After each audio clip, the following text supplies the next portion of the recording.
And we're back. All right, we're going to talk about Rocko's Modern Life. So, Jim, you like Rocko's Modern Life?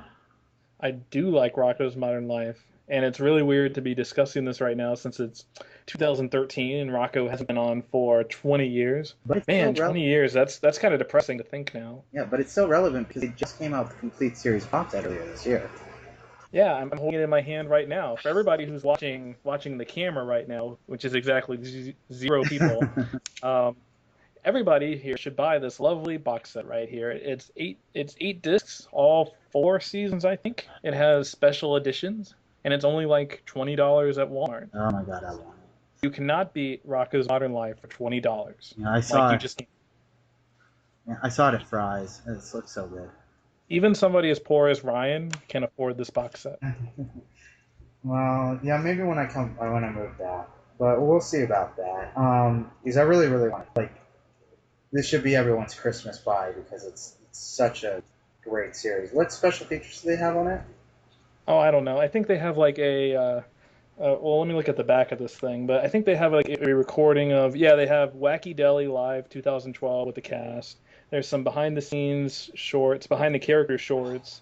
There's commentary by Joe Murray on season 3 selected scenes. Then I have the original pilot as well on there. But like even without the special editions, if this was just a pure, these are just the episodes, it's still a great value. I mean, you're getting 4 seasons of stuff for $20. Like for people at home, like even like if you like animation, you like this kind of thing, you like edgy, like maybe not edgy, but like pop culture references, things like that. Even if you've never seen the series, $20 isn't a lot of money, so just take a flyer on the show. Like watch a couple episodes on YouTube, see if you like it. If it interests you at all, just check it out because like it's not a huge investment, and I think you'll really find that it's worth your while. I Oh, think. yeah. And I think before we Man, I feel like I'm doing an advertisement for yeah, the I show. know. Yeah. Well, you should because it's really good. Before we even delve into it, let's try to discuss the early '90s, sort of era for kids entertainment. It's not. I'm not going to say that we don't live in an age where our cartoons don't always also appeal to adults, but it seems like they're getting a little better at making it less overt. Like Animaniacs and those Steven Spielberg cartoons and stuff like Rocko's Modern Life back in the early '90s, didn't even seem to have children on the table outside of airing on like Saturday morning blocks or on kids networks and being cartoons. There was a very much mature vibe when I was a kid. I remember my dad loved Rocko's Modern Life. He loved watching the show because it sort of appealed to him because it dealt with things that kids weren't dealing with. This wasn't Doug, where Doug, oh no, gee, I sure hope Patty likes the birthday present I got her. And Skitter's like, oh, she will, Doug. No, it's not like that. This is Rocko. That's such a great impression. Yeah, this is Rocko, getting his car impounded in the impound lot, and the car is calling him on his phone, and it's very much of an implication that the car is about to get raped by another car. They call them fancy fences. Yeah. The kind of jokes that they would have on Rocko's Modern Life. So there's definitely a different vibe. James, what do you think? Yeah, and I think you're onto something when you say that adults can enjoy it because like the actual premise of the show is about this wallaby named Rocko, and he's basically just living in the real world. Rocko has a job, he has a house, he has a dog, he has friends, and it's just every episode is just basically him doing something very mundane, and then it goes off to really really crazy places. Like an episode might be about him going to the movies, or maybe one episode he's going to the beach, or maybe one episode he's just going grocery shopping. Like him going grocery shopping is an entire episode because it's just him going to the grocery store and then wackiness ensues. And I think adults can really relate to the show because we all have these weird situations that we run into when we're just going to the grocery store. And obviously we're not going to run into situations where your dog gets shrink wrapped into a meat package or something like that. But we can all relate to a situation where you're stuck with a wobbly cart and there are people in your way when you're going down the aisles. It's very observational. It's almost Seinfeldian in a way. I don't want to bring in Seinfeld, but it is in some ways the Seinfeld cartoon of the early Oh 90s. yeah, and I remember reading an interview where Joe Murray even stated when he brought the pitch to Nickelodeon, he's still blown away to this day that they even took it up because he didn't even think that kids would relate to it at all.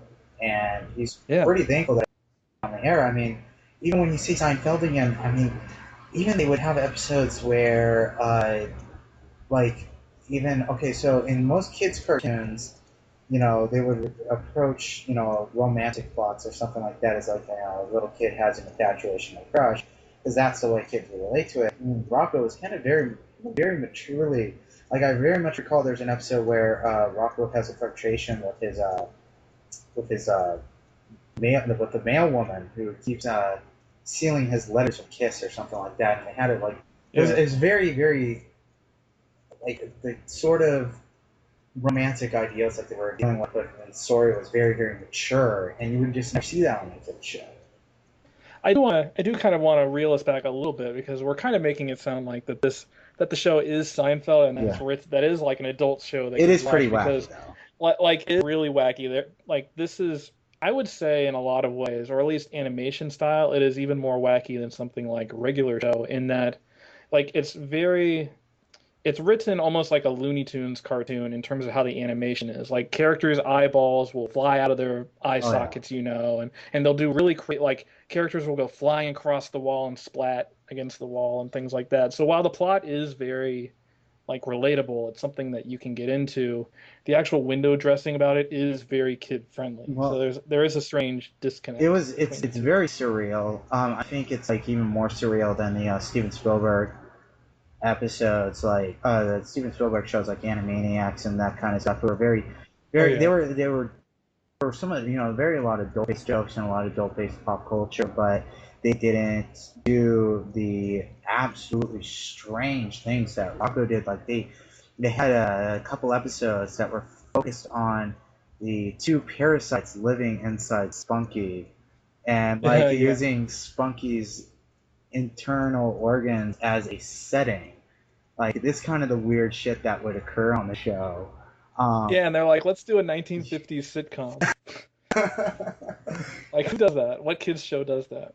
mm, and like there was a very much of a weird, bizarre obsession on this show. Like, uh, just kind of weird, surreal details. Like they have another entire episode where Rocco spends a lot of it inside Heifer. You remember that episode where he goes in to grab the chicken leg? And Yeah. he spends the entire episode inside of Heifer, and it doesn't make any sense because he suddenly like shrinks down, but they have an entire thing. And Heifer like Yeah. blacks out and he goes like the heck or something like that. Yeah. So there, So, yeah, so, so yeah, so like we were saying, like this is it's a show where adults can relate to it, but there is a lot of silly crap in it. yeah, I think maybe when we said Seinfeld earlier, you might want to say that it's Seinfeld meets Ren and Stimpy in a way. yeah, that's it. Because a lot of the grotesque stuff does remind me of That's a true. more family friendly Ren and Stimpy. I don't think it ever does get as grotesque as Ren and Stimpy Well, actually does, but like it kind of blends the two a little. It meets somewhere in the middle. funny you should mention that because back in the day, Joe Murray was also pissed off with a lot of complaints where people thought it was a watered down Ren and Stimpy.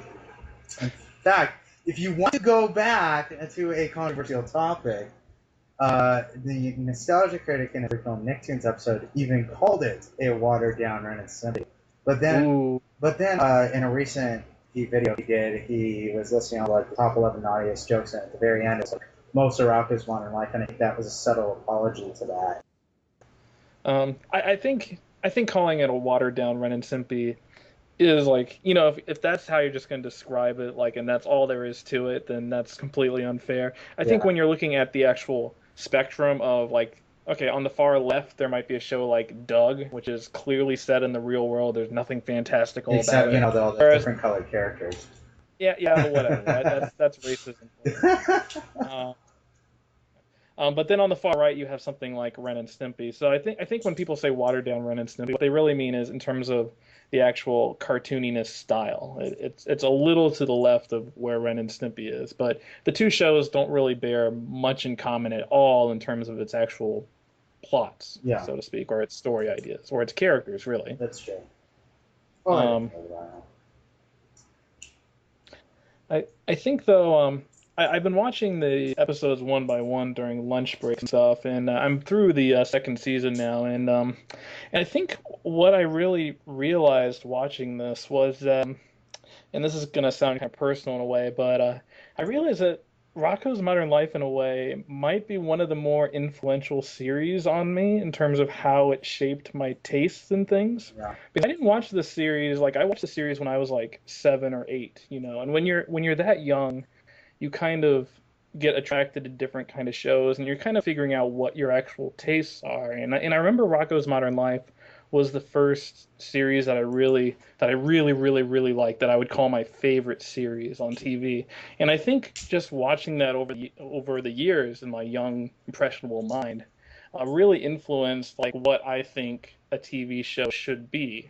And I think like I've told you before on this podcast that I really like shows that are down to earth and deal with like real world problems, like things that you just run into every day. And I think Rocko's Modern Life, in doing episodes about like going to the grocery store, going to the movies or whatever, really really kind of cemented like this is the kind of show I like and this is what a show should be. So that's why I would be more interested in something like regular show much later on rather than something like Adventure Time, Yeah. which is set in a really That's what it fantastical, was. crazy Yeah. setting, for example. The more I watched it recently, I did realize that this probably did shape how I view television in a lot of ways. So you're saying that you're more of a fan of just relatable humor than off the wall humor? Yeah, like, oh, I like the plots that come from that place. Like with Rocko's Modern Life, obviously it goes to really, really crazy places and there's a lot of surreal humor, but the actual problem itself is something that everybody can relate to. And I think that's really what does it for me on TV shows. That's why I can watch The Office. That's why I can watch Parks and That's what I'm about Recreation. to say. I was just That's about why to say. This that's is how I can watch explaining. regular. This is explaining so much why you prefer Parks and Recreation over. Yeah, that's exactly right. So, like I know I'm obviously getting very personal about my own opinions or something, but it was a very interesting revelation. I think everybody in some ways should go back and watch some of the oldest stuff that they really like and enjoy, and kind of realize like why was I drawn into this show when I was younger? Did this actually shape in some ways how I view media as I became older? And Rocko's Modern Life is just a kids show, so to speak. Like let's just be really just denigrate it a little bit. It's just a kids show. But when you're watching it as a kid that young, it really does make an impression on you. So Hmm. that was the kind of cool thing I found out about it from watching it. Yeah, and what And would you think of the adult humor that wasn't necessarily adult humor, but the sexual humor? For example, for everyone that's seen the show, that the show is more notorious than ever for having probably the most racy hidden humor that they got away with, hiding from the censors than any other thing in the universe, I think. There is an episode which I don't know how the hell it aired for that. I don't remember watching this as a kid, but Rocko was searching for jobs. He just got fired from his job, and he goes and works for his phone sex company. And they don't make yeah, it very subtle. They have, and yeah, I just watched that one, and he's going, "Oh baby," and there's a sign in the background that says, "Be courteous, be naughty," or something. yeah, be courteous but be naughty. And he goes, oh baby, and then Mrs. Big Head is on the other. He's like, Mrs. Big Head, and he like shuts it off like really embarrassed. I mean, why? I think they just did that to see if they could get away with it, and they were probably shocked My that they did. my favorite example is in one episode they get a really big TV and they rent movies, and the first movie they rent is a scary movie called Night of the Shaved Kittens. Night of the Shaved Kittens.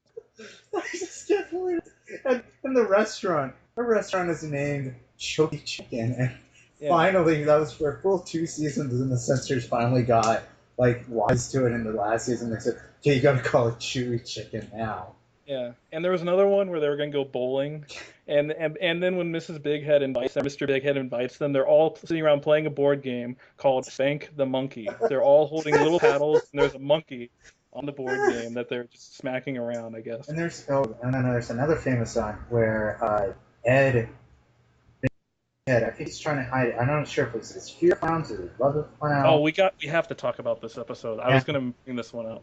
and in the very end of the episode, they bring up like, oh, I think it's his love of clowns because he likes his clown.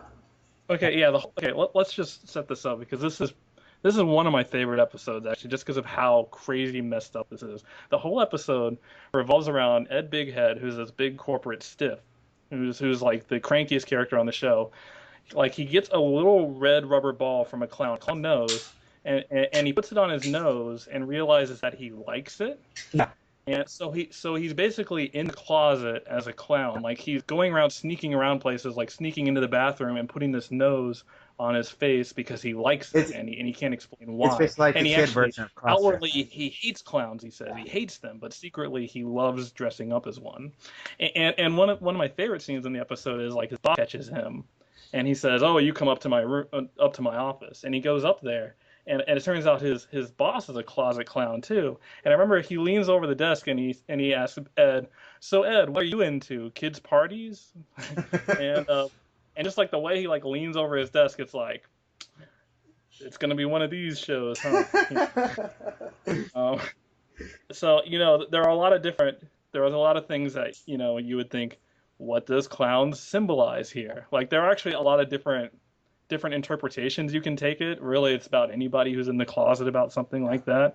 But this is the episode they decided to do, and kids watched it, and it makes me wonder what adults thought. Well, but not only that, watching the show over little Jimmy's shoulder, yeah, about this closet clown. Well, not only that, but then if they didn't make it so obvious, by the end of the episode, Ed reveals it, and everyone's like, acceptance. Like they have the usual coming out of the closet, and like they have the acceptance thing.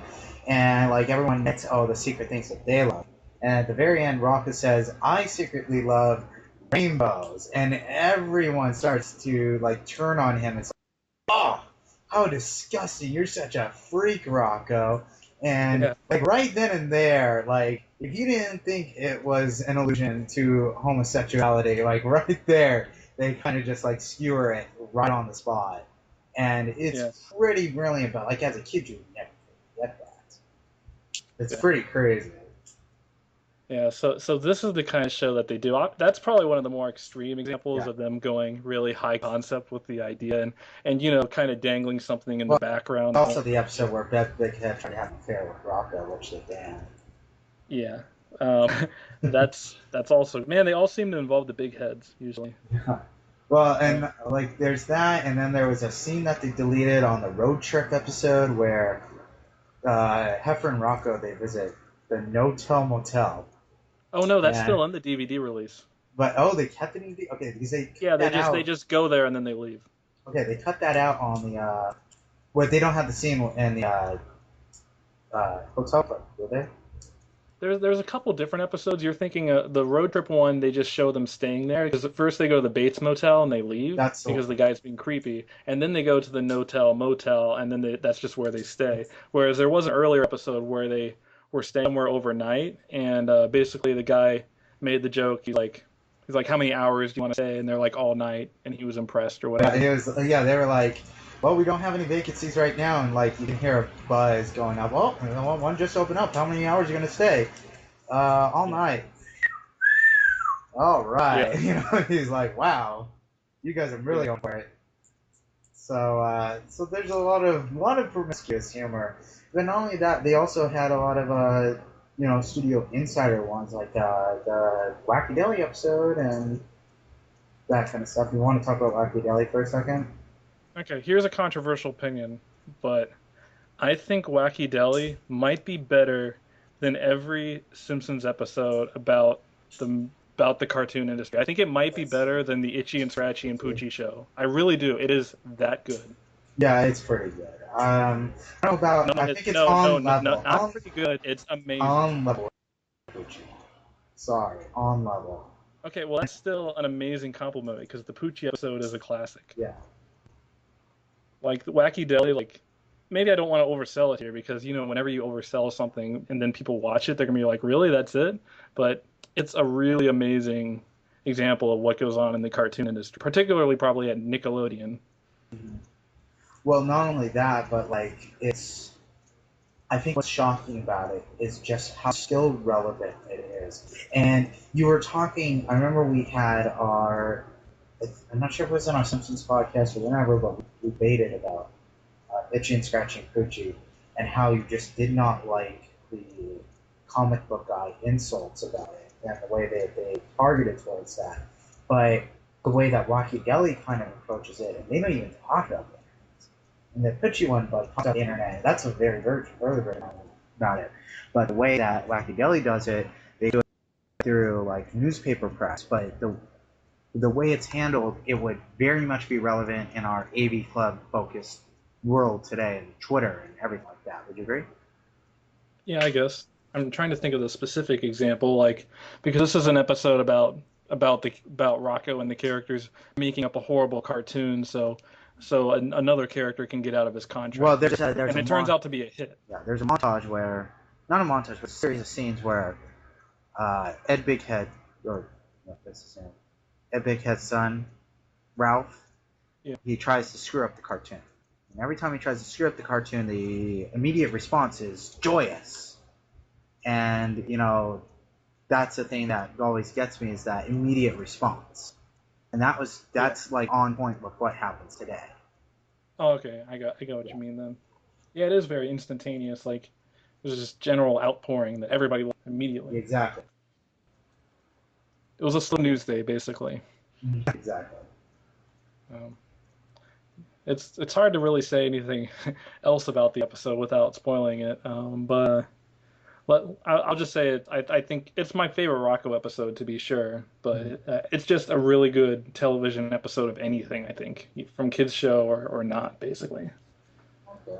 I mean, I know you don't want to spoil it. I mean, I mean, it's pretty cool. We're talking about a episode of television show that's probably like near 20 years old. So, if you haven't watched Rocko's Modern Life, I'm gonna recommend you guys stop the podcast right now and watch it.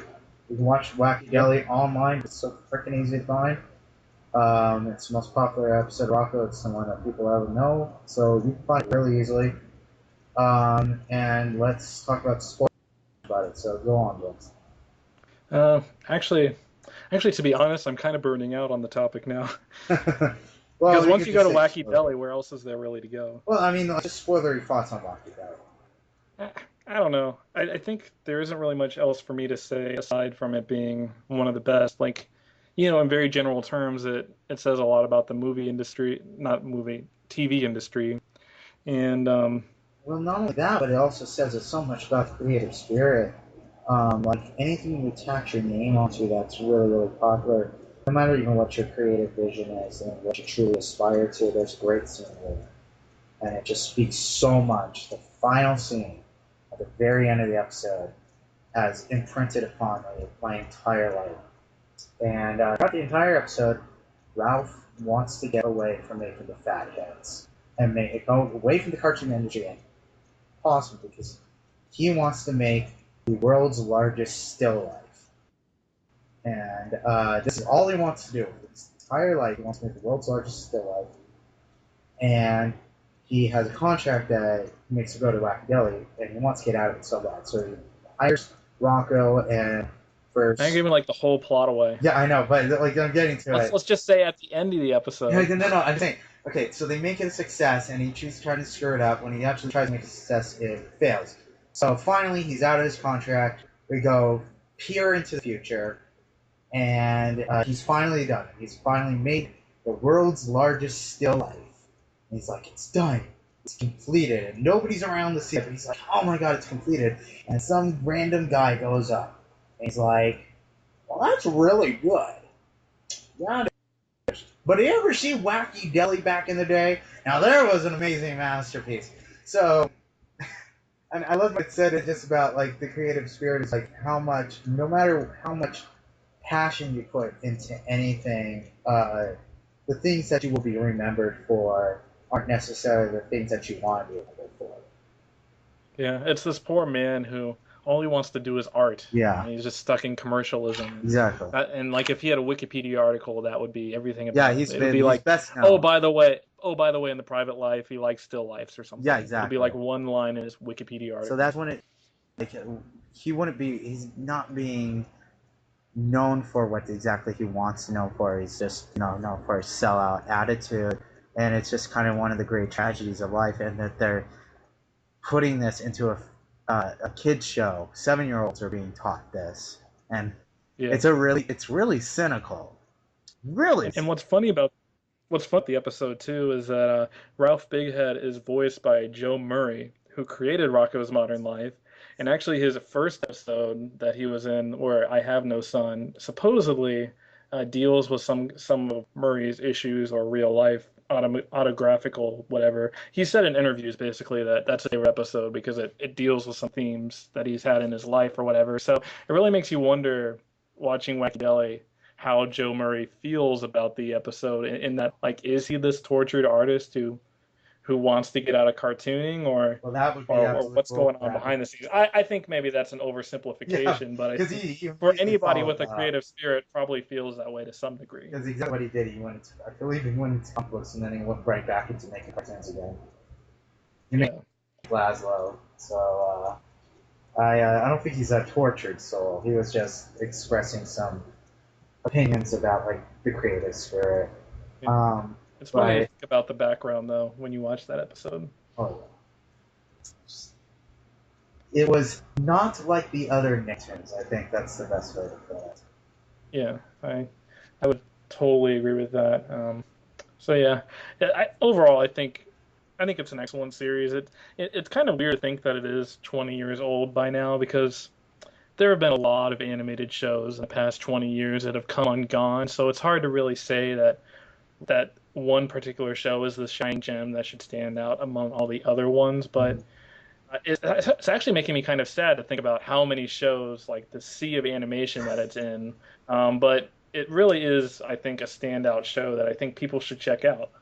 Because even in 2013, I think it still says a lot of things that are still relevant today and can still be enjoyed at that same level. Like I was talking about Regular Show earlier. Like I like Regular Show, for example, probably because of Rocko's Modern Life. So if you're a younger person who likes Regular Show, you should definitely go back and check out Rocko's Modern Life because they are thematically very, very similar shows. So I highly encourage anybody who hasn't seen the show to at least give it a try because there's a lot there to watch. Okay, so this is going to be an obvious answer for you. I think if it's not yes, I'd probably like blow my brains out because I'd be so shocked. Would you say that this is the one cartoon when you look back from your childhood that's like that? What's the word? That stands up the most, testament. Yeah, like that in The Simpsons from the early 90s. Well, I mean, The Simpsons though is still like I would say like a kids cartoon. Well, I mean kids cartoon, like one that was one that was aimed for children. Yeah. Yeah, in the kids category, yeah, of everything that Nickelodeon's ever aired. Well, I mean, like in general, I mean, like the entire spectrum of children's cartoons from the 90s. Okay, yeah, I would say it is. Yeah, and I think that Rocko is probably like it's on edge of Animaniacs with it. And I think like Animaniacs does one thing really well, and Rocko does another thing really well. Rocko is so unique in like displaying a very cynical humor and having that sort of relatability. And Animaniacs is so great at being so freaking intelligent and so well done and so funny.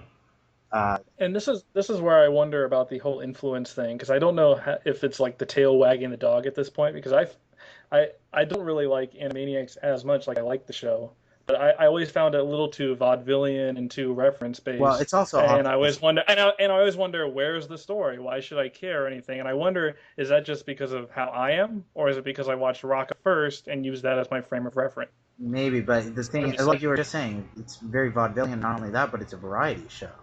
Yeah. So, I mean, it's also very optimistic. It's very cheerful, which is another great quality to have in something. And I think Rocko and Animaniacs, for what it is, like Rocko's great because it represents something that you could not find on children's television, and it's very even hard to find today. I mean, you're comparing the regular show, but you would definitely agree that regular show is far more optimistic than Rocko's Modern Life ever was. Oh yeah, Rocko is all about beating the crap out of Rocko in every episode. Exactly. So Like it's very life sucks in a lot of ways. yeah, whereas regular show, I would say it has its morals. There's definitely a lot of moralistic points into it. I think even more than it has been today. Like there's okay, so there's a lot of things like in the I don't want to spoil. Have you watched the more recent episodes of regular show, the new season 5 episodes? I have. Do you see the episode where they were dealing with the silver dude on he was in the park? Yeah. I mean, like I really liked it. It was just that it was so very very obvious that they were trying to do a very stealing is bad, kids do not plagiarize, kids kind of deal. There was some of that in there. Whereas the end of most Rocko episode is usually life sucks. Exactly. Just try to survive. It's kind of like the moral of The Simpsons in a lot of ways. Yeah, and Animaniacs there was a lot of like educational aspects in very clever ways, but the show was very cheerful. Like they did like beat up, but it's like the main characters always got away in the end. But it was just very cheerful. But the humor was just so intelligent, so well done. I think it just represents two spectrums of television for children, doing it best at that time. And while like I haven't seen Gravity Falls, I heard great things about it, and I think children's television still has the capability to do great things. In fact, I would say that children's television is almost better than ever, especially with the way the internet now is. And back then, they didn't fully embrace the fact that kids are watching children's television. Now they do. Like, they love it, the fact that they are, because now Cartoon Network has two different audiences to appeal to. Disney has two different audiences to appeal to. Nickelodeon still has one message. Even though they, for better or for worse. Well, Nickelodeon does, like, I guess they did. They have this show that for some reason, like, they basically casted. I'm not sure if you know who Chris Hardwick is, but he's this guy who pretty much has phoned himself in to be king of the nerds, and he wants everything like nerd based, like talking bad and talking good and all that stuff. And they like casted him as like a character in one of the shows, directly hoping to attract an adult audience. The only thing interesting that I can't remember, it's something about Snake. It's by the creator of PP. It's the only thing that's like has me intrigued about it, but I don't know. So maybe Nickelodeon's starting to embrace that, but right now, I think children's television is actively embracing sort of what Rocko's Modern Life was trying to do back in the day. I'm sure you agree with that. Yes, that's very interesting. Mm-hmm. I'm sorry, I got really sidetracked. It's okay. Because now we're talking about like modern Nickelodeon, a topic I don't know. Like I don't know anything about it. That's the only thing I've heard about it. Is that Chris Hardwick's a character on a Nickelodeon show because they want to attract more adults. Because Disney and Cartoon Network are doing it, and it's so weird. They canceled the Animaniacs back in the day because it was having more adult viewers than children viewers, and now everything's kind of flipped around. Yeah. So, anyways, I think this about ties Rocko's Modern Life discussion. Would you know? Yeah. I think we. All right, guys. Sorry about the abrupt pause, but we'll be back right after this with a discussion on The World's End.